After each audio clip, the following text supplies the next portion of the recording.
Bagamat mahigit 20 taon na mula nang manalasa ang flash flood sa Ormoc, Leyte, hindi pa rin daw ito nawawaglit sa alaala ng mga taga roon.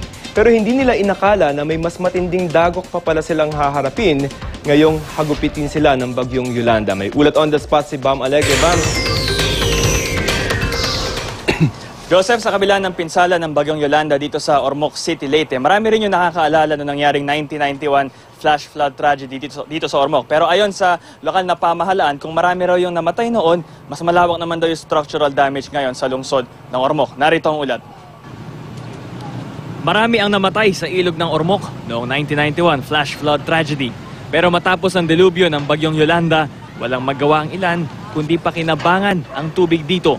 Katulad ni Aling Teresita na dito naglalaba. Narito na siya sa Ormoc noong 1991 tragedy. Pero mas natakot daw siya sa pananalasa ng bagyong Yolanda. Yung ngayon yung mas malala. Kunti lang yung namatay, yung nano, pero yung mga bahay dito kawawa. Kailangan tulungan niyo po kami. Kung tutuusin, hindi gaanong malinis ang tubig sa ilog. Pero pinagtsatsagaan ito ni Aling Teresita at ilang tao rito para makapaglaba. May ilang dito na rin naliligo. Kailangan namin yung bahay at saka gaya namin. Wala naman po kaming maano. Hindi naman kami makakilos. Nandito yung Yolanda. Sa Joseph, nakikita ninyo ngayon sa inyong mga TV screen yung kalagayan ng mga bahay dito sa Ormoc, Leyte. Bagamat nawasak yung malaking bahagi ng kanilang mga bahay, dito pa rin sila naninirahan at dito nila sinisimulan ang kanilang pagbangon. Samantala, dito kasama natin ngayon si Sir Ronaldo Parilla at nais niyang manawagan sa kanyang mga mahal sa buhay na pwede nanonood ngayon sa kanilang mga telebisyon.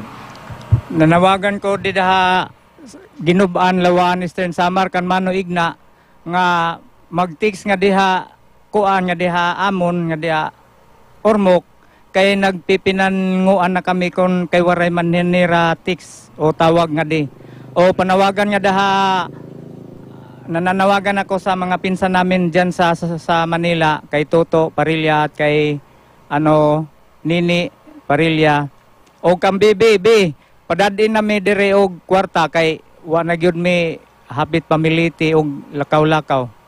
Maura to. Yun lang. Salamat po. Yan ang latest dito sa lungsod ng Ormoc. Balik sa'yo, Joseph. Bam, isang question lang. Yun bang situation dyan, may mga nakakarating naman na relief goods? Meron tayong nakikita mga maraming dumarating na relief goods dito sa City Hall at may mga ilang ongoing operations din. Pero usually in general sentiment, pag nagtatanong ka ng mga taga rito, ang kanilang nararamdaman, kumakalang pa rin yung kanilang tiyan at kung may natatanggap man, parang kulang daw at yung marami nagrereklamo na wala rin silang natatanggap na relief goods. Joseph. Alright, maraming salamat, Bam Alegre.